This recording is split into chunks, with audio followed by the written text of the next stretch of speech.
You're listening to the Confidence Within podcast. If you are a successful professional entrepreneur who is nonetheless struggling with the fear of public speaking, then you are in the right place. This podcast is all about igniting your inner confidence, learning to show up with genuine authority and brilliance, and becoming the best version of yourself. I'm your host, Victoria Lyazniansky, and welcome to my show. Hello and welcome to another episode of the Confidence Within podcast. My guest today is my friend, Irina Marc. Irina is a coach and a therapist. She had a very successful career in finance with such industry leaders as GE and Sprint, but she felt unfulfilled. So she decided to pivot and to search for something that would truly light her up. She followed her passion and joined the therapy field. Her mission now is to help her clients discover their authentic selves and their true purpose so they can live peaceful, happy, and fulfilled life. I invited Irina to my podcast to talk to her about imposter syndrome. Because, let's face it, most of us need to learn how to manage it so that it doesn't take over our lives. So if imposter syndrome is something that you occasionally or often struggle with, this episode is for you. Please welcome Irina to the show. Irina, I'm so excited to welcome you to my podcast. How are you doing? Hi, Victoria. Thank you so much for having me. And this is my honor and my pleasure. I know you a little bit in a personal life, and actually I'm very, very excited to talk to you. So I'm all yours. Wonderful. And we have such exciting topic today for my listeners. I know almost everyone, well, probably let's be honest here. Everyone will be able to relate. But first, let's talk about you just for a little bit because you have a very interesting story. I know you describe yourself on your website as a trained psychotherapist, coach, astrologer, eternal optimist, and believer in complete happiness. I absolutely love that. And I know that your path to being a believer in complete happiness wasn't always an easy one and wasn't always straightforward.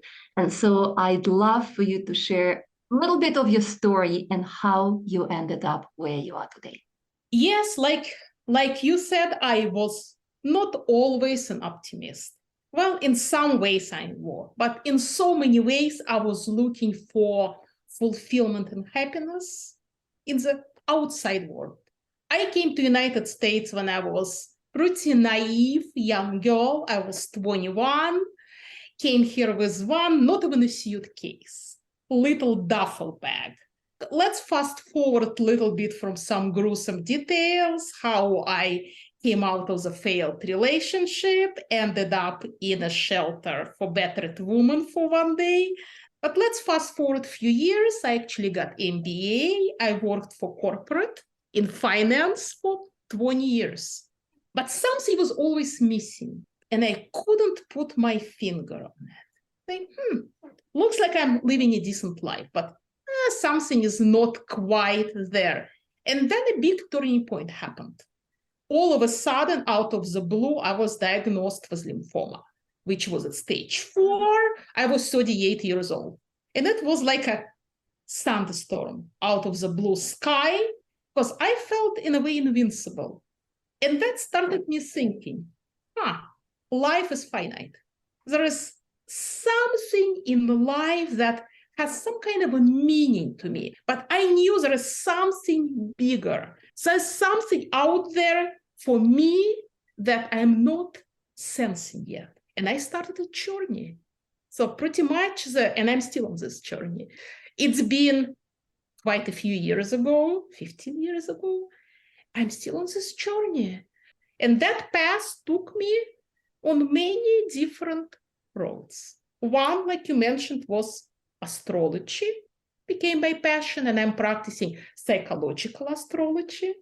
Another one, my passion was people are relating to people and helping people to find themselves.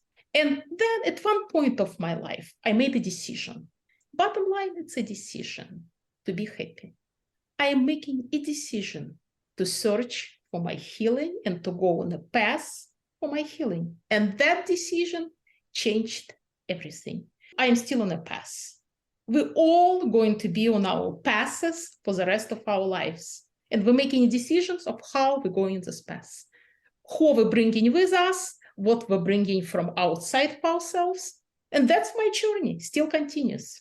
I absolutely love your story, and I can see how your story influenced what you're doing now and how you're able to help your clients so effectively to find their own way, to find their own path. I want to help my listeners not only identify if they do struggle with imposter syndrome, but also help them find solutions, find a way to overcome their imposter syndrome, because this is something that affects their everyday life, it affects their career, it affects their mental health. And so it's very, very important to identify and fix. And first of all, I really want to know, where did this term imposter syndrome come from? Okay, first of all, it's really called imposter phenomenon. The lady who coined the term, Pauline Clance, she done it in 1878. And her article that she wrote was called The Imposter Phenomenon and High Achieving Women, Dynamics and Therapeutic Intervention. Why? Why, knowing that it's not a syndrome, but phenomenon, it's so important? Because when we say syndrome, we're pathologizing something. We're saying, ooh, there is an illness. Something is wrong with you, right? We're saying it's a phenomenon, saying, this is something that is attributed to you, like a blonde hair or brown hair. It just is. It's not bad. It's not good. It's not something that outside of the norm. It's actually normal. So that's why this distinction is so important. This is interesting because you're absolutely right. Syndrome and phenomenon are completely different ways to describe things. If you don't mind, I'll continue calling it syndrome. Yeah. Just because I'm so used to calling it this, and I think that's what most people are more familiar, but you feel free to continue calling it imposter phenomenon. And you will probably hear me saying syndrome. You will catch me on that because I was so used to it. But if my listeners are thinking right now, okay, maybe I do, or maybe I don't have imposter syndrome. Maybe what I have is really just, feeling uncomfortable, and it's not really what you would describe as imposter syndrome. How can you determine whether you do struggle with imposter syndrome or not? What are the signs? Okay, the first sign, always have this deep down fear of speaking out. I know it because I had it myself when I was especially in my corporate meetings. And in my couple of last positions, I was a manager of a group. There was quite a few people reporting to me. And I was sitting there. And the big one for me was the accent. Saying, oh my God, what if I say something and they will not understand? Or I will say it in a different way. And especially in the meetings with people who were above me by pay grade. Who am I? Who am I to say something? Let them speak first and I will wait. Who am I to take the space? That is a hallmark. I was always thinking, oh, I do not belong there. I am like a little kid in the room. It's really not my place. But that's kind of say, yeah, I know. That's common. I know. Let me tell you the one that you might not think represent imposter phenomenon is perfectionism. And its close cousin, analysis paralysis. Why? Why is it bad to really make sure that I do the absolute best job? Actually, nothing bad about it. Absolutely nothing, unless it starts running your life, unless you don't sleep nights, unless you procrastinate, unless you feel like you cannot put out a product or presentation or anything out there until I cross all my T's, and that takes over your life. Especially I was coming from analytical world. So gathering information was very important. And sometimes I couldn't get out the project out until I get all the sources, what I felt, all the sources of information, which is really impossible. Sometimes you have to stop. So if you are experiencing that deep fear of not being perfect, or deep fear of producing something without all possible information in place, notice why. What is behind it? And what's behind it can be something very deeply psychologically painful. What it says inside you, I know I got to this position by sheer luck. It just happened. Or maybe I put some extraordinary effort out there and they promoted me. But I know that I cannot sustain it. So it's very scary, but you want to hold on to that position. So your subconsciousness is preventing you from producing.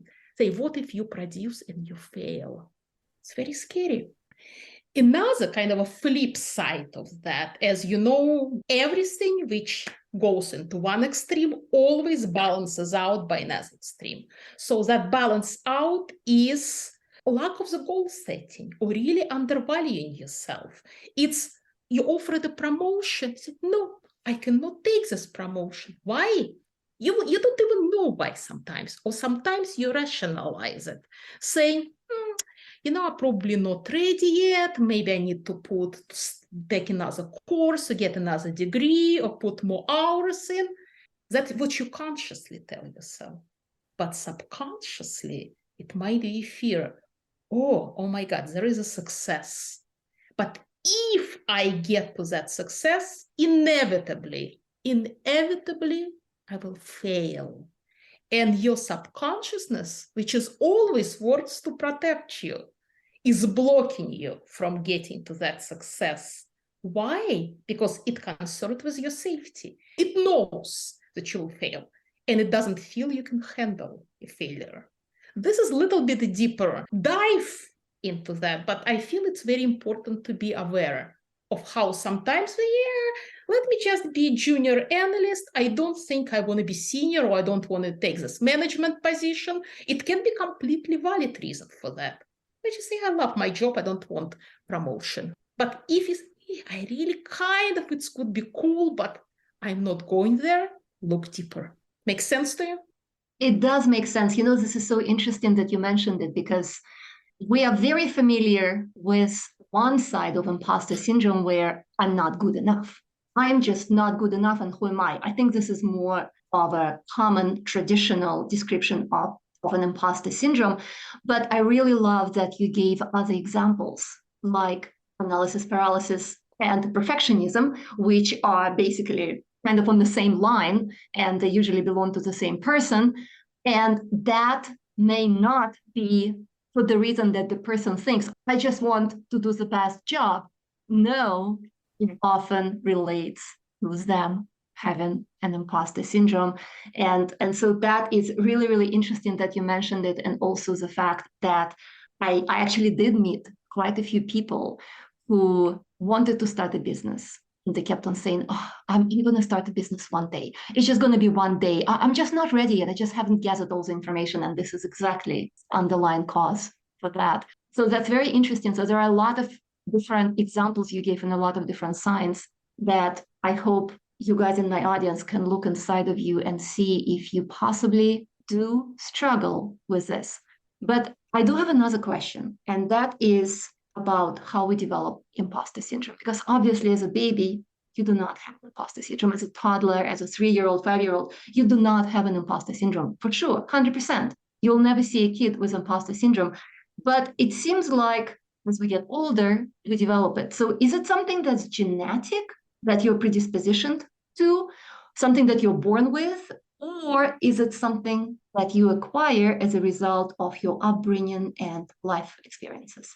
That's a very valid question. And let me start with, is it genetic?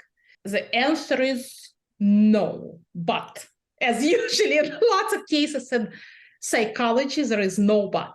Because there has been research out there that some introverts can be more predisposed to imposter phenomenon really quickly why. Because what introverts really do, it's the information or perception of the world is created inside of them. Then it goes out in the world, and then it goes back, transforming inside of them.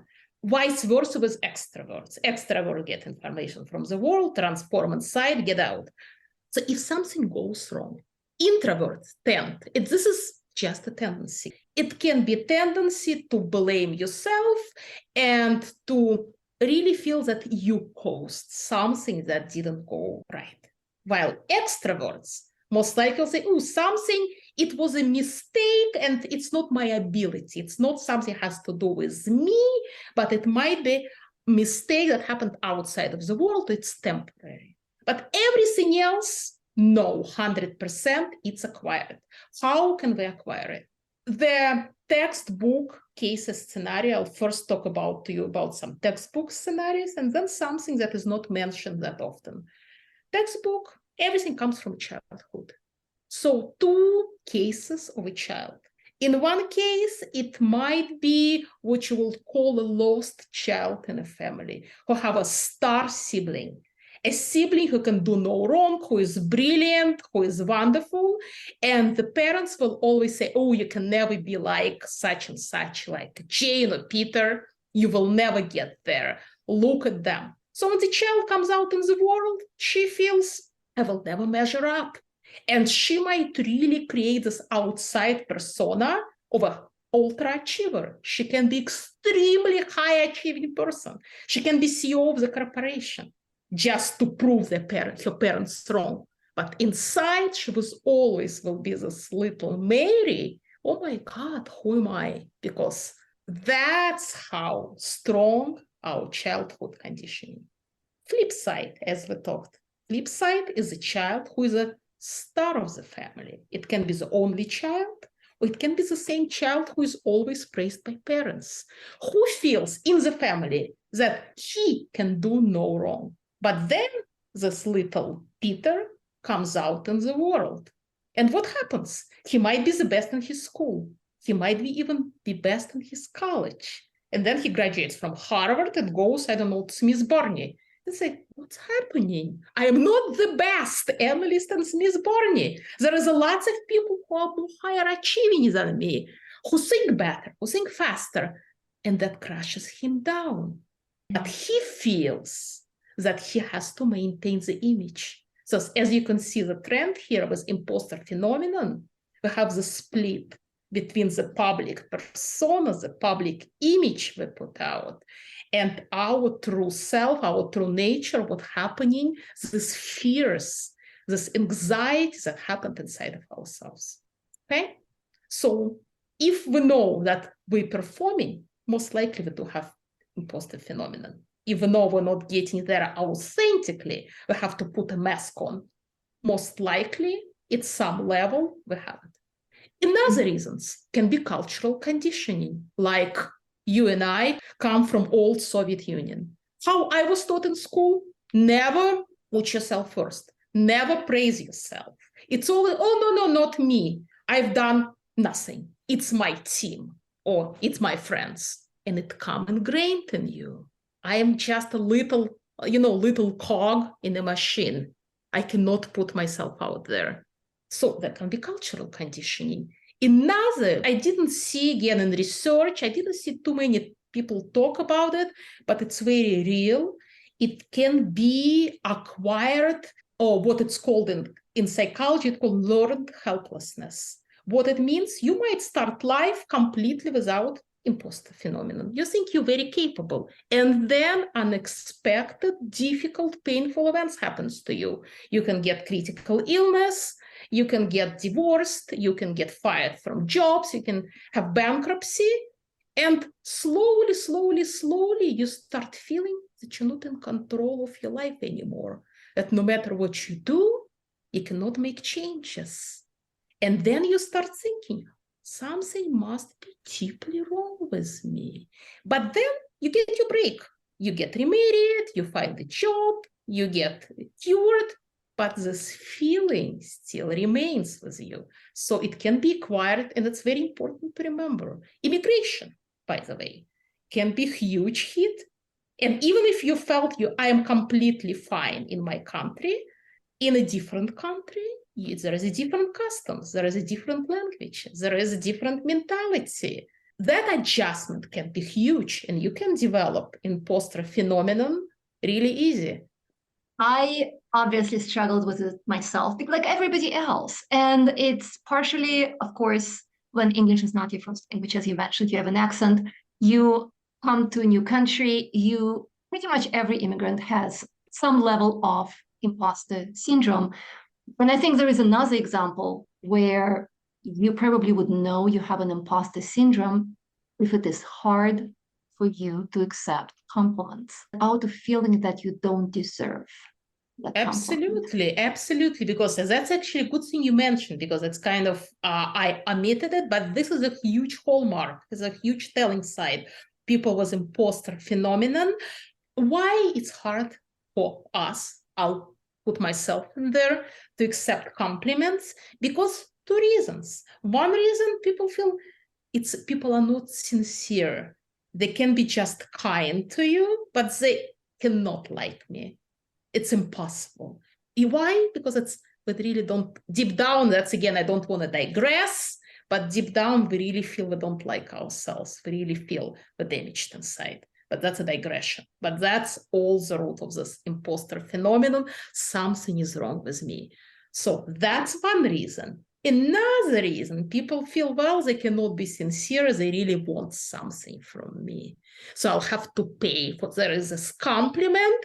And by such psychological thing as reciprocity, I will have somehow to either do something for them or pay some compliment to them. So they're trying to trick me. But either way, they're either trying to trick me out of kindness or out of desire to take advantage of me. But the bottom line, I know, no matter how many people will tell me, you're good, you'll know you're not.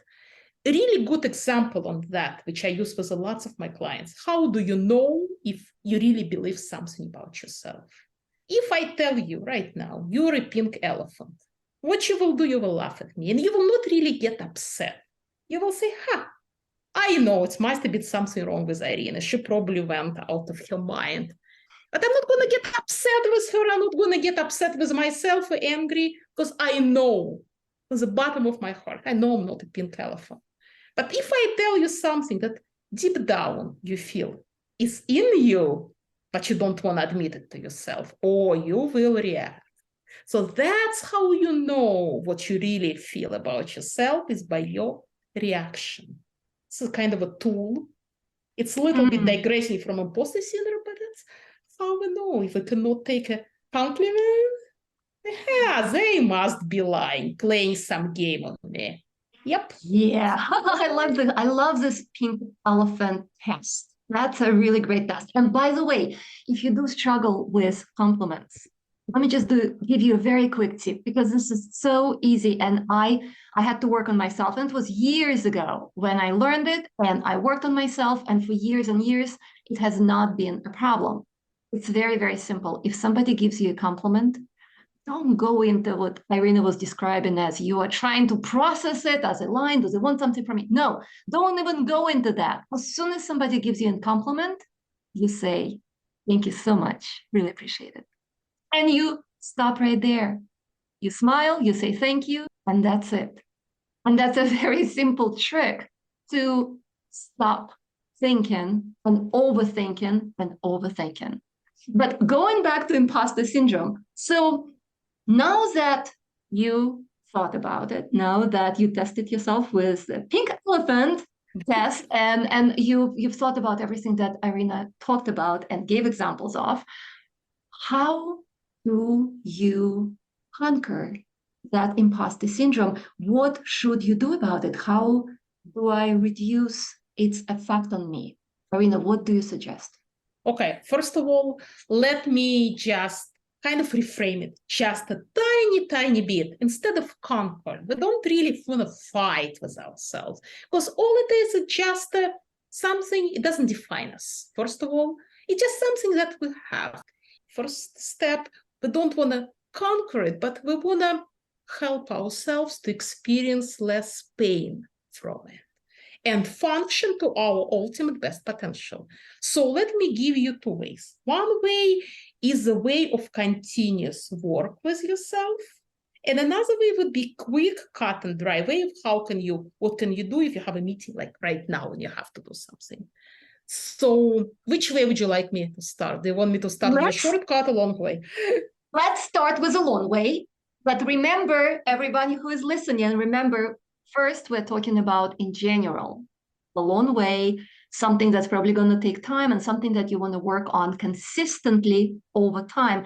But then Irina will also talk about short practical way of what to do if you have a meeting later today, if you have a presentation, if you maybe have some other situation where you know your imposter syndrome is going to kick in. So absolute first step, which actually, well, I hate to say advise because I don't advise in therapy, but I will suggest to my clients to always start with the first foundational step, which called simply self-compassion. It's simple, yet it's not very simple. It's quite hard. But let me give you, for the sake of time, I will give you a quick rundown, 5 steps of how you can develop self-compassion. Say you need to do this presentation, important presentation at work, and you just get into your analysis paralysis and you start kicking yourself really hard. Stupid me, why I cannot just like all normal people do that? Why I cannot relax and all this good stuff. You know how we sometimes can be cruel to ourselves. So what you do? First step, self-compassion. You just notice, I am experiencing the feeling of anger or sadness or despair, okay, or irritation. You notice the feeling you experience. Second step, allow yourself to feel this feeling. Yeah, but how this anger feels in my body? How does sadness feel in my body? Okay, experience it for a few minutes. Let it pass on its own. It will pass, as all feelings will pass, but allow yourself this experience. Then accept this feeling. Basically, you just say to it's acceptance. Just, yeah, of course I'm stressed out because, well, something happened in my childhood or something happened in my life that causing me pain right now. So this anger or the sadness, it's normal, okay?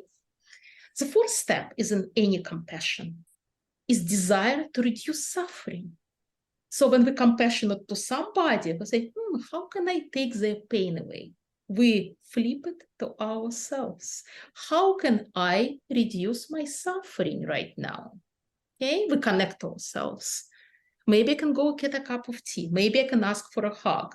But sometimes we cannot do anything. Sometimes we can just open our hearts to ourselves and just be with ourselves, okay? And then you do it. And then you do what needs to be done to reduce your suffering. Again, sometimes nothing can be done. You just open your heart. Try it. Try these 5 steps.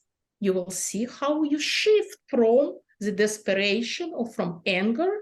I'm not saying it will cure, at the spot, but it will give you different perspective and it will take in a different energy, okay? And I would advise you, anytime when this imposter phenomenon comes up and you start criticizing or beating yourself down, start with self-compassion. And self-compassion is very hard. As you said, it sounds easy, but self-compassion is really, really hard, especially in situations when you actually need it the most, right? And yeah, but you practice it. And here is a quick tip. We're not talking about self-compassion. That's a whole different beast and a whole different subject. But here's a very quick tip. If you have a hard time with self-compassion, imagine a child. The best way, if you can imagine yourself as this little child. But if it's hard for you to be compassionate to yourself as a child, imagine your own child or any child you love. And imagine if this child is in your shoes right now. How would you talk to him? How would you help him? How would you feel? Most importantly, how would you feel towards him? And then turn this feeling to yourself. And we're talking the long road. This is something that you have to do consistently. And as anything we do consistently rewires our neural pathways, basically change the way our brain works. So what happens? Eventually it becomes our second nature. Okay, another way, longer way. First of all, you can write a story of your life with all your achievement, with all your failures, with everything that you've been through, but write it in a third person, like you're writing about somebody else.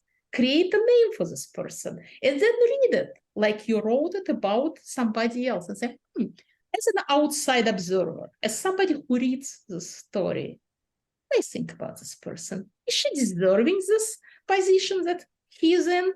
Is he smart? Is he really came to this point in his life because of his own efforts? Or is it really been just sheer luck?